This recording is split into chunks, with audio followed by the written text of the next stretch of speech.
Channel here on Leadership Across the Table. We've got Luke Eldridge here, the Vice Mayor of the City of Cookeville. And a lot of our viewers are here in the Cookeville area, and they know who you are. They've heard your name.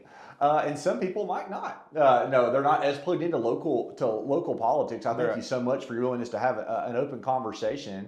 I'd like to start off, I'm so interested, Luke, on people that get involved at the local level where it really, truly matters. Yeah. What was kind of your ambition to run this last go-around? You know, I thought about running probably 8 years ago, two terms cycles back. ago? Yeah. It just wasn't fitting very well in where I was at. But I worked with, at the time, Mayor Shelton. At that time, I was working with homeless a lot. And so he was mayor. And so I come to him one day and said, and my cousin was city manager at the time, Mike Davidson. Okay. And so I went to him and said, dude, you got a homeless issue in your community. He's like, it ain't that bad. I'm like, trust me. Yes, it is. Yeah. So I see it all day. And so then I talked to Ricky, and Ricky was like, well, you know, at first he was kind of saying, well, Ricky said that he had a few phone calls right after that, and he called me back and said, hey, let's talk more about this. So I've always worked with the city, and I've always worked with the police department. I've been around the police department for 20-ish years. My mom was a dispatcher there, so I knew them very well. Okay. So working with local politics or politicians, working with local government, with the police department, working with churches a lot because of that, I just felt like there was just one more step I needed to take. So I talked to Ricky a time or two about running, and talked to Mayor Porter about running, and then I talked to at the time, Vice Mayor Wheaton. We were in a meeting on something, and she's like, you ever thought about running? I was like, actually, I think I'm going to run this next go-around. She's always encouraging people to run. Yeah. And which is, yes, if you want to make a difference and you want to have a voice, that's the place to do it. You know, everybody wants to have a voice on social media, and it's just a lot of chaos there. You need to take action, get in the game. Yeah.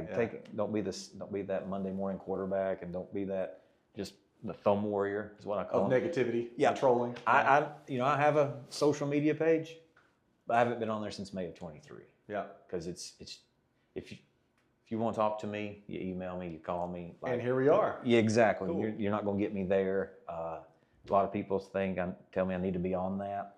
But you know what the thing is, there's a lot to be said about that. I think everybody's different, and some do and some don't. And what's cool about our city council, we've got 5 different people. We know how to reach Luke, reach out to him, and he's gonna get, you're accessible. We don't have to be on my Facebook page. You're not working. No. And because Facebook is, I have them. I don't use them. It's tough. There's we obviously it's a part of our business, and it's kind of a part of our life, and we're choosing to use it for the greater good and positivity. Sure. But you have to be very focused with social media because the Leviathan slouches towards negativity, and so if you're going to use those platforms at all, you have to really work to make sure that you're using it in a productive manner. You do. Being in local politics, it doesn't matter what you put on there. You're always going to have somebody that wants something negative, and it's like, so why? Why engage? Why engage? Gotcha. If a tree falls in the woods, does it really make a sound? That's what I tell people. So I'm pretty healthy. Mentally, I'm healthy. Because I stay off that stuff. Amen. And I talk to people. I'm more of a people person than a social media thumb warrior. Gotcha. So that's really interesting. You were having an intersection with law enforcement, intersection with kind of this homelessness crisis. I know now you work with kind of in a governmental private-public partnership. You're helping with workforce development. Right.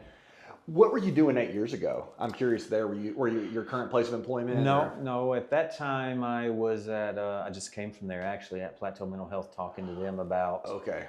Ran a program called PATH. And that was Projects and Assisted Transition of Homelessness, so PATH. And I was there talking to their caseworkers today about our services and what we offer at the American Job Center. So I was there, and then I went to working at the Cookeville Rescue Mission for a season. And then after that, I got a job at Family Justice Center. I've always worked in... These are all nonprofits. Well, I know Plateau Mental Health isn't really, but like the Cookeville Rescue Mission and Family Justice Center. They are, and they're all people-based, right? And so I've always worked with just individuals. And so I just thought it's time to go to that next level and work with 37,000 more individuals. Yeah, Than which is what we want to see in our leaders, Right. the real experience and the desire, and to back it up. You Yeah. know, you just committed yourself for years doing that. That's really awesome.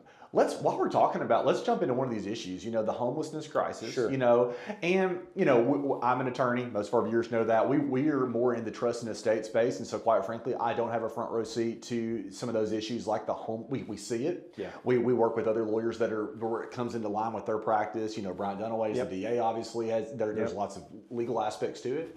Where are we today? You know, I guess for the viewers, where were we 4 or 8 years ago? Where are we today? What are you trying to accomplish there now? So, you know, years ago, I think we had more that was visual. I think you saw them Yeah. a lot more. Yeah. And there's some factors to that. There was some leaders involved in some certain areas that made it hard for them to go to certain places to get help. And I'll leave it at that. Okay. But now that the leadership has changed, it's a little easier. But the other thing too is, you know, law enforcement's got a little bit more strict on certain things, not allowing camping. But the thing with homelessness is, though, it's so multifaceted. You know, when I did it, so I worked with homelessness 10 years ago, 8 years ago. I went homeless 4 times just to get the experience. So I stayed at the rescue mission one time, Interesting. stayed under a bridge, stayed in the car, stayed Yep. in the cardboard. I stayed out there For days at a time to get the full. I did a day. At the Yeah. mission, I did 2. And when I was at the mission, I had nothing on me but an ID. Didn't have my debit card, didn't Yeah. have a car. I walked Willow, Jefferson, I walked it all. Got caught in a rainstorm, had to have the clothes. Almost got kicked out because I didn't follow a rule. I didn't. And I told them, keep me, and you treat me like anybody else. Yep. And that's when I worked with the homeless program. But Okay. stayed in a car, did that.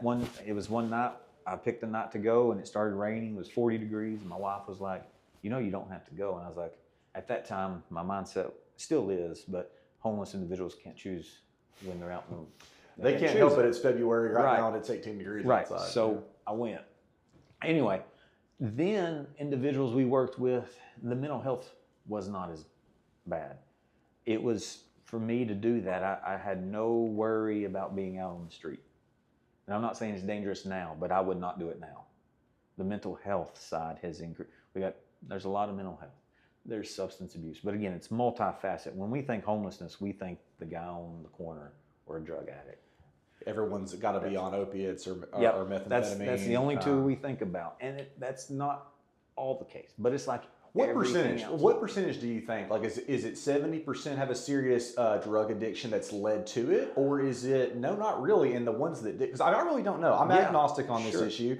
Obviously, it's a kind of a political issue. I will say we just got back from a trip to California. I was taking my kid to the San Diego Zoo, and it's wild. Okay, I don't see it in our southern cities' entire governmental zones of tents as far as the eye can see. So you do wonder, why is that? That we see it in places that are more progressive, that might be what people think are more empathetic. I guess that's not really true, but that's the messaging. Why do we not see it as? And we do. I went to law school in Knoxville. There, it is everywhere.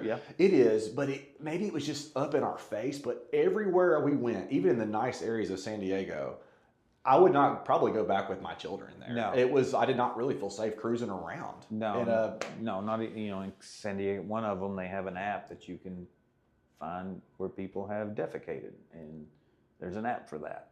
And so to let you know, I don't know why you have an app for that, but they have it. They have it. But, you know, it's ironic, it's interesting that those cities that are more prominent, more homeless, they lean a certain way. Yeah. Cities that aren't, they don't. Yeah.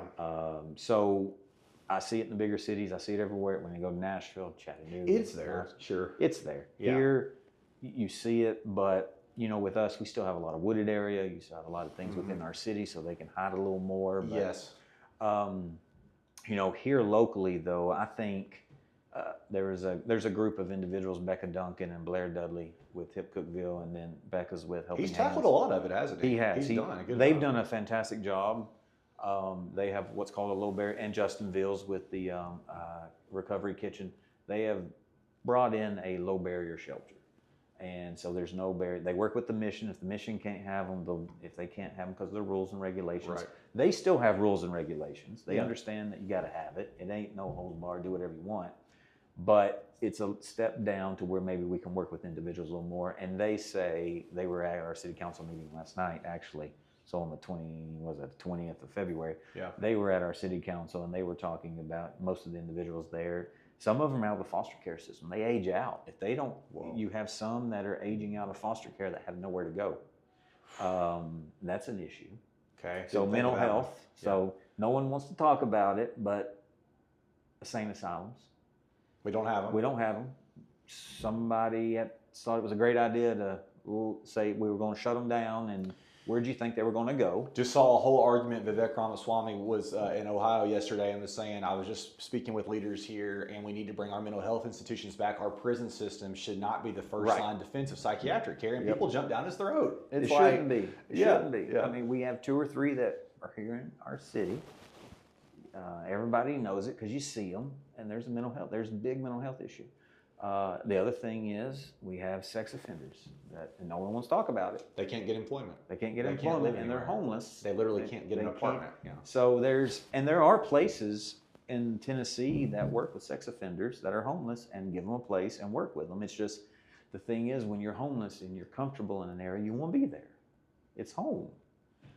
So how do we deal with that? I don't think everybody should be put in the house.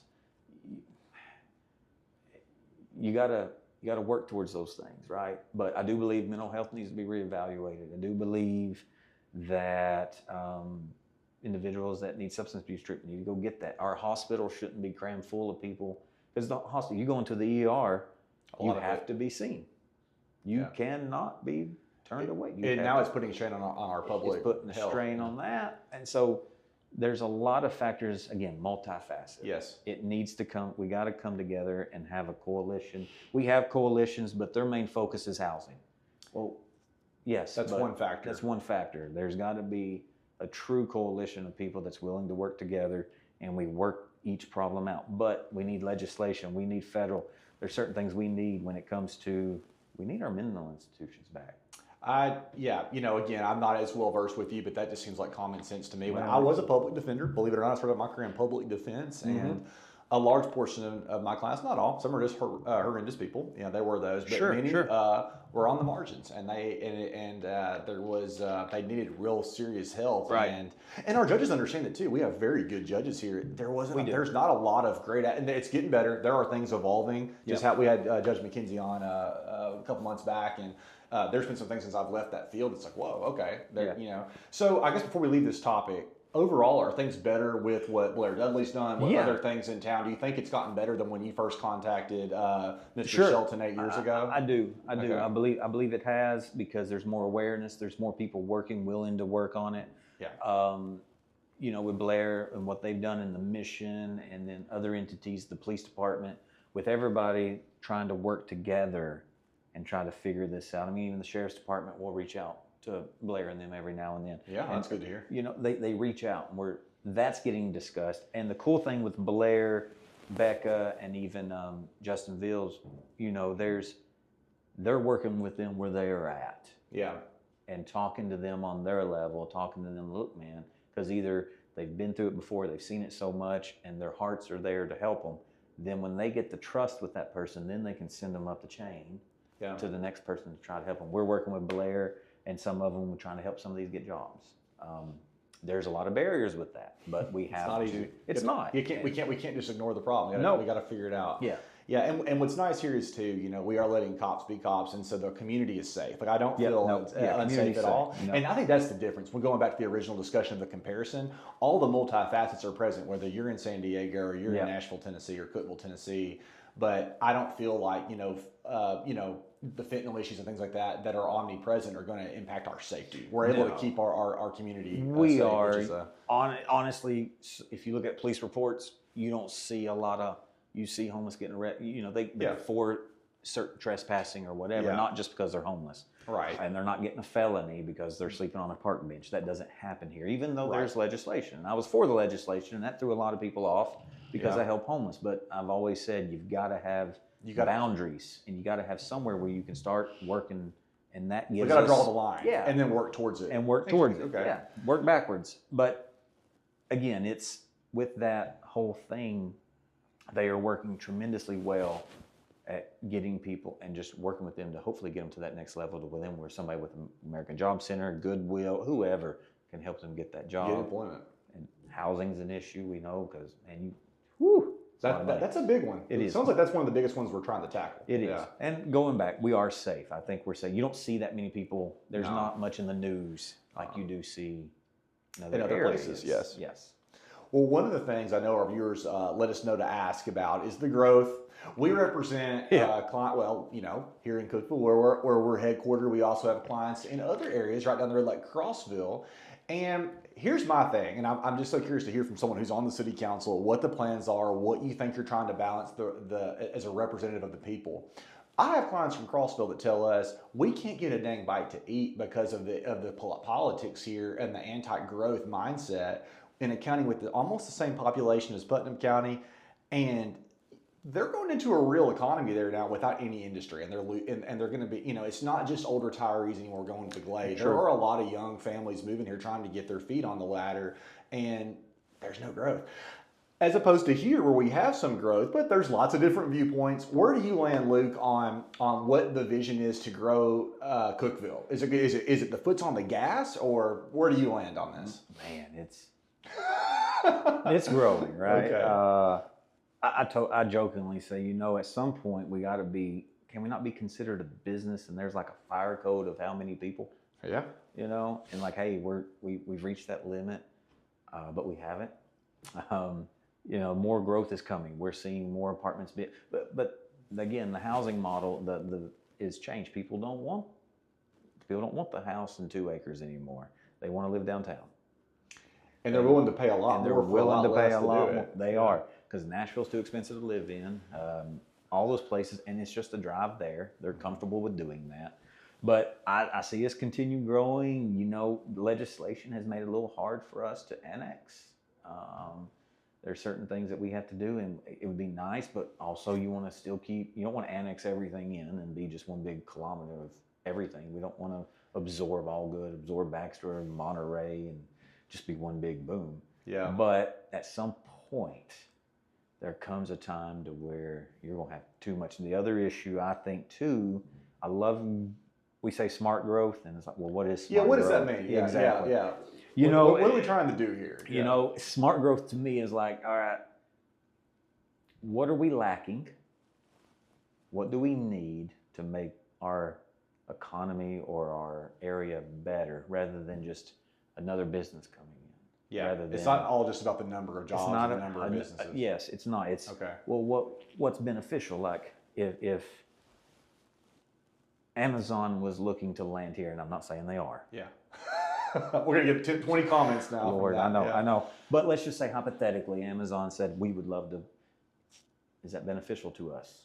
That's smart growth if it is. Not just another place that's going to pay $12 an hour. Yeah. Right? That's smart growth to me. I think the biggest thing, though, is infrastructure, man. We're so far, I don't say we're so far behind, but we're behind on that. If we keep growing, that's what I love about James Mills, our city manager, and what us as a city council is trying to do is infrastructure. We understand that we're growing. Give us an example of that when you say infrastructure. When people like take Murfreesboro or a place like that. Like where are we behind the bell curve on? We need to update our water system. We need to update everything underneath the road. That's the way I look at where we're at. And you see a lot of that right now. Jefferson, we're doing our sidewalks. We're getting those bigger. We're getting their ADA compliant. We're going under and fixing all of our, getting things underground if need be, power lines or whatever underground that we can. Fixing our water pipes underground. That's been there. We had one that was like 100 years old. It's like, well, at some point, why did somebody on city council not decide, you know what? It's 50 years old. We might want to. Wow. So, there's certain things that we're doing like that. We're working on 10th Street, so widening that. Yeah, it's really narrow through there. It's really narrow. Yeah. And we're almost done. We should be done in April. And then if we get done with that, let's go ahead and let's get the rest of it done. Because that should have been done back in the late 90s. And it wasn't. There's that. And then we got some projects we're working on in Willow. And We got Project Jefferson. Once all that gets done down there. I drive that every day. That's where my house is back there. But you know what? I'm glad to see that, yeah, like for the rest of my life, if we live there for a long time, I'm not on a 2-lane highway. You're not. We're going to pave all the way up to the square. Yeah. That's why you see all that. We're trying to get everything underneath, because once we pave all that, we don't want to come back in and go, well, crap, we forgot that. Let's go cut it. And do it. We don't want to do that. So that's why you see us doing a lot of that. And it is a lot of headache right now, but it's labor pains. Yeah. Eventually, this baby will be born. It'll be beautiful. Gotcha. Okay, so I guess, how far are we? 2 years into your term? Or? 2 years. Yeah. So, I guess the big objective, of course, you can run again. But looking at the end of this 4 years here, that is infrastructure is priority one for Cookeville. Like just common sense. Yeah. And I think for all of us on there, it is, and quality of life.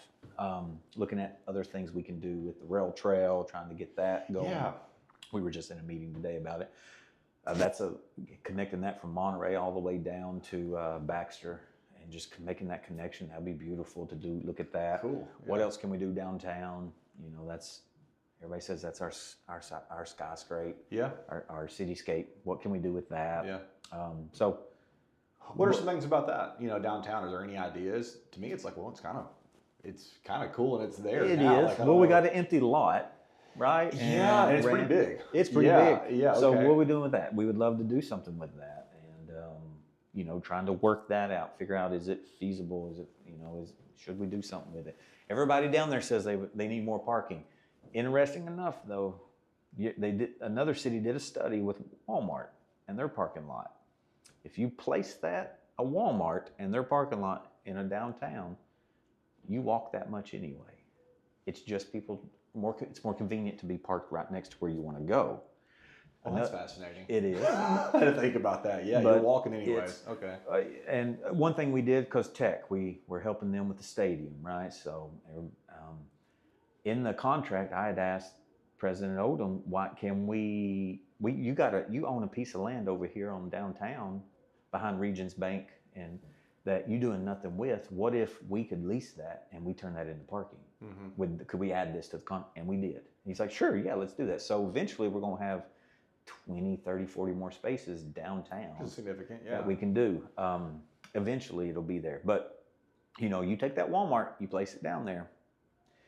Another city did I was like, well, let's try this. Another city did a challenge. They had an app that you put it on your phone, and everybody was complaining, I guess, in the city about not enough parking.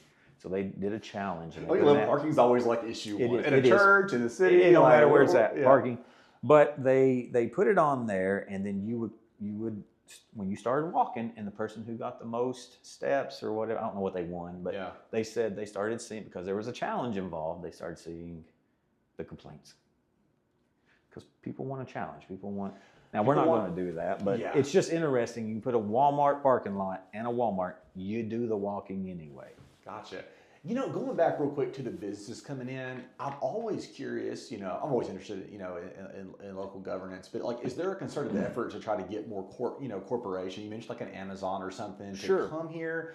How do those things work? Corporation contacts the city and says, hey, we're interested in relocating, whatever, and then to my limited knowledge on that, because I'm not involved in any of that. In the detailed part. The detailed part. But we may have some land that's available, so they will contact either the county or the city and say, we're looking, what do you have? And they kind of have a portfolio, if you will, of land, saying we got here, here, here, and here. And that's kind of how and then it morphs from there. Now that is my very limited amount, because I'm not privy to a lot of that. That's a different side of what. That may be something the mayor's more, Okay, that might be more of a county issue. And the county or Mayor Wheaton, because bless her heart, she's got to be involved in everything that goes. I mean, she is at everything, has to be at everything, because that is her. That's what she ran for. That's what she ran on. That's what she got. Yeah, gotcha. And being mayor, you're at more things. And then she trickles down and lets us know what's going on. But when it comes to those things, it's more so there's other entities that work on that. And it could, the chamber, of all what they do. So. Gotcha. What is and of course, Mayor Wheaton, I know she's on the board at CRMC too. Mm-hmm. We kind of talked about this, but what is yours? There's everyone that talks about the regional hospital and all that. Yeah. And I think overall people are happy. I say that tentatively. In general, we do have a regional hospital still intact. Tennessee Heart, Tennessee Oncology. There's things coming in. What is your idea on keeping the regional hospital versus Selling it? Yeah, just versus selling it. It's great to have a regional. You get to control things a little more, right? If you sell it, what do you sell it to? Then do you just become like, is it a hub and spoke? Do you just become a specialty? Now you're sending people. I don't like that idea. Yeah. We have a diverse thing going on with ours. We have so much that people can come here and get. I think we keep it that. Our biggest issue, and everybody knows it, everybody talks about it, everybody posts about it. When I was on there, you could see it, or everybody calls me about it, is the ER. Yeah, it's bad. It is. My mother-in-law went there and could have died, quite frankly. And had we known St. Thomas had an open spot, we would have went directly there. Sure. It was absolutely bad. Yeah. The ER is a third party. Gotcha. Kind of contract. I think there's some things Buffy is working on with that, trying to make it better. The other thing, COVID did not do well when it come to the mindset of it really hurt and burned a lot of people out. Doctors, top nurses. They cut rope and well, you see more people. Buffy will even say there are nurses that saw more people die during COVID than they would ever see in their entire life, and that it gets you. You expect it, I would assume, going in. Working with homeless. I've had a couple, 3, 4 that have just died in over 10, 12 years. Yeah. Well, you get 2, 3 months and you have dozens die. That does a little something different to you. And so there's burnout. Well, then you have COVID money paying for travel nurses and not getting it. So Buffy that's become a big thing. It has. Yeah. Buffy's done a really good job, and the board and the hospital's done a really good job at changing that, trying to get better pay and getting us back. I think we're still a couple of years out, maybe, from being where we need to be. At the competitive, from a wage perspective, with maybe wage we may be okay, but just getting the amount we need, getting the ER to what it needs to be. It really is the ER, and that was my experience because we have so many clients because of our clientele that we work with. Some of them are a little bit older, but Tennessee Heart and all these other things that are here, people are very happy with the quality of care in this community. I think that. So unfortunately, a lot of people's interaction when they have to go to a hospital outside of an urgent care is the ER, and that's probably what is omnipresent. So my son about cut his finger off. He was outside playing with a knife on a tree. He about cut his finger off. And so I was debating, it didn't look too bad, and I was like, well, maybe we need to take him to the hospital, maybe not. Well, we took him to the ER because urgent care was closed. We took him to the ER, we were in there for 4 hours. We had an experience. So me and Buffy talked. I was just Buffy. It was because she always has told us, anybody, she wants to know what's going on. She says, I can't fix it if I don't know. Sure. So I said, Buffy, here was our experience. I said, she goes, what if the urgent care could stay open longer? I said, I'm behind you 100. Whatever you need, you tell me. I'll support it every way. And so out of that talk, and she may have already been thinking about it, but now our urgent care stays open later every day and it was after me and her talked about my son's little issue. So now the urgent care is open more, and I ask every now and then, like, how's our numbers looking from the ER versus, are more people going to urgent care since we've kept it open? Is it still valuable to do that? And it seems like it's a little better, but ER is still the issue. And when we were in there, we had 2 other people come. One kid sliced his leg wide open at a church event, and a guy got mauled and his arm got ripped up by a pit bull. Yeah.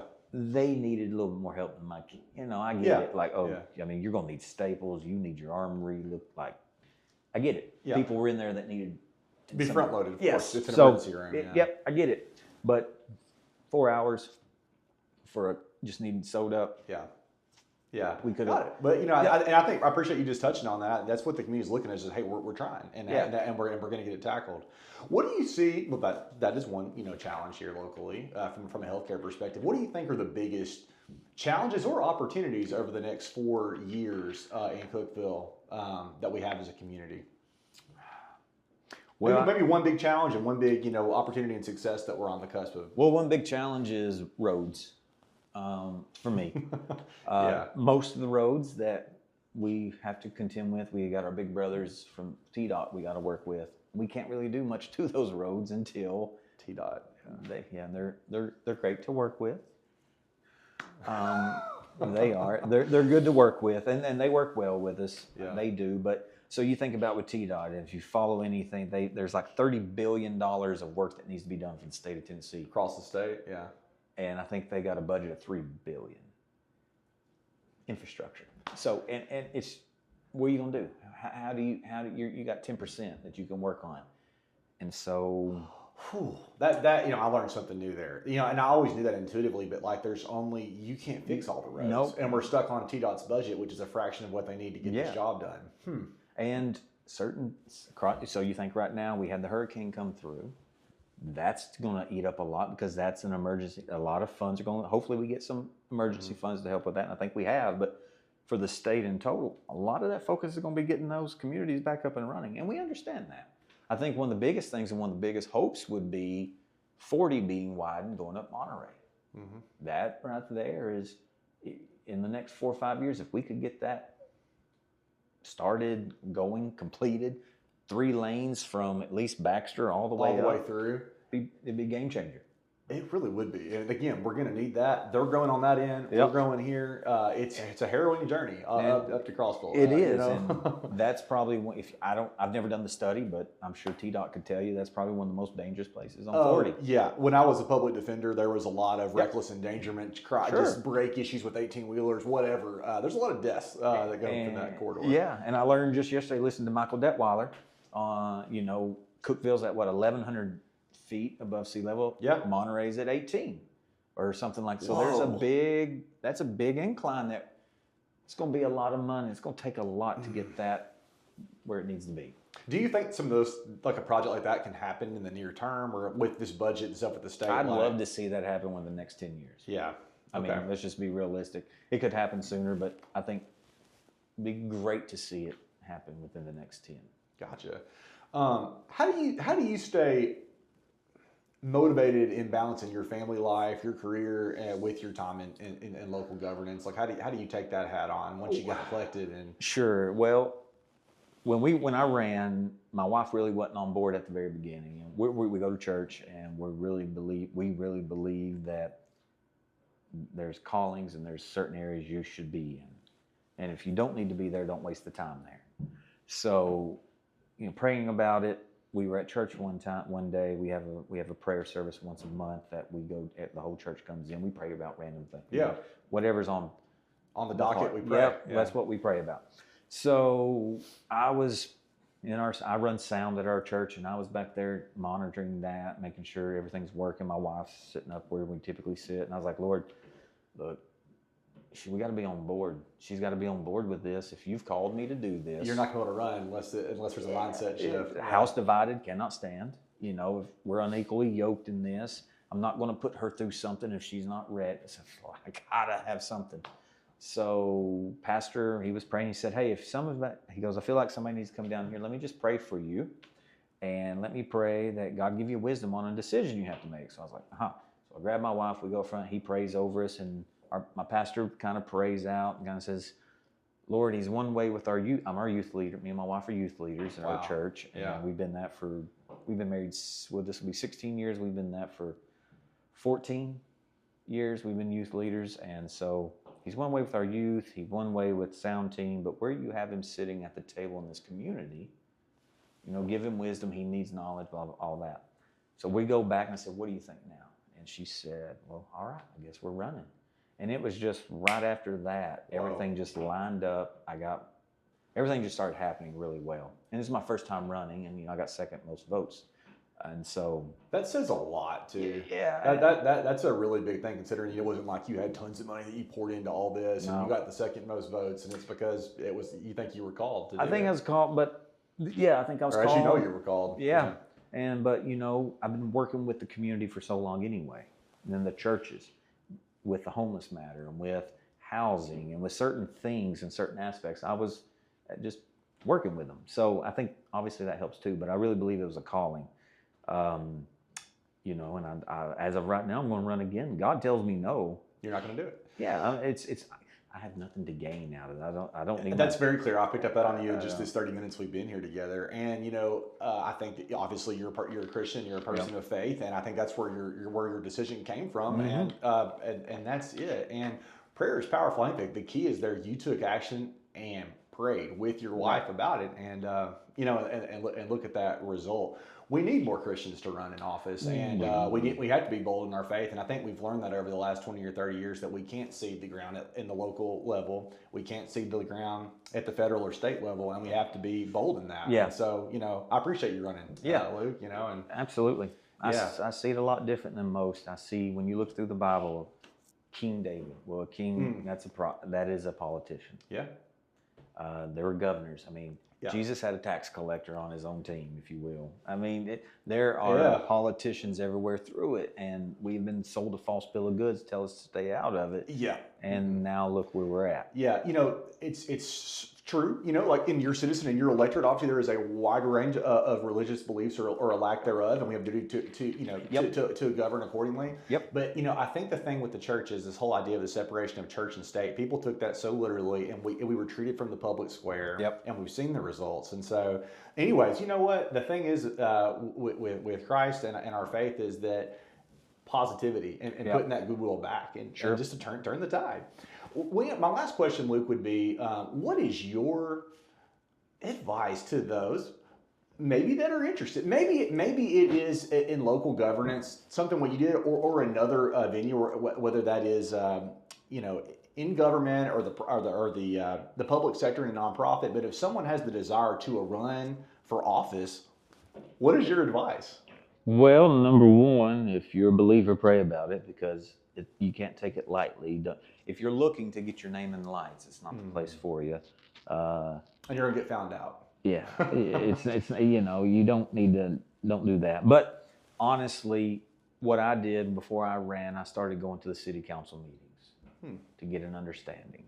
I put myself in there, and a lot of people complain. A lot of people don't like some of the things we do, but they don't show up in the meetings to talk to us. They want to do it on social media. They want to pull us aside, and I'm okay with those, but I'm not on social media, so I really don't know what's being said unless I get a screenshot sent to me. I kind of get it now. Yeah, okay. Unless my wife, but you got activists and you got people who are active. You got people who just love to thumb, but you got people who are truly putting committed, their putting their work in. Yeah. And if you're willing to put the work in, you got to have thick skin. You got to have thick skin and a soft heart. You can't have soft skin and a thick heart. Don't get in the game if you can't take the heat. Yeah. Umpires make bad calls all day, but they don't get mad about it. They go on. And we're human.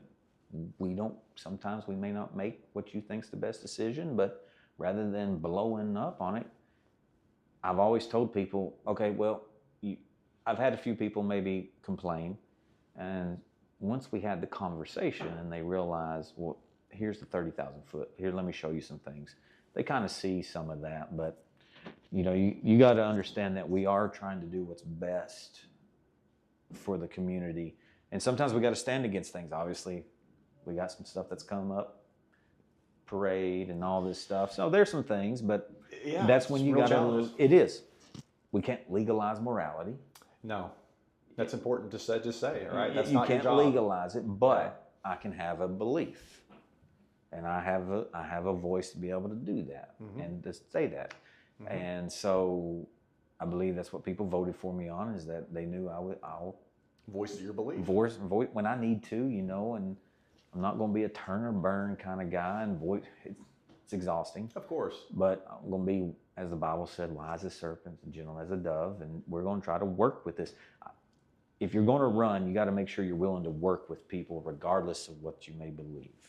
Yeah, again, you're elected for the entire electorate, the citizens of the city, and that can be challenging, but that's your job. It is, and I'm willing to sit down with anybody and talk to them and not block their phone call, and not, some do, but I'm willing to sit down and talk with anybody about anything, regardless if I believe it or not. And And there you are. You heard it from the vice mayor himself. Reach out if you've got an issue. Reach out to our leaders. Get engaged. I thank you for coming on. We've had a very transparent talk from homelessness to the hospital to growth. We've touched on a lot of different things, and we hope with this is that we can get a little bit of the news out here in the community. And you've heard it from Luke himself. On how they can be reached and how if you've got ideas, bring it to the table. Thanks so much for coming in today, sir.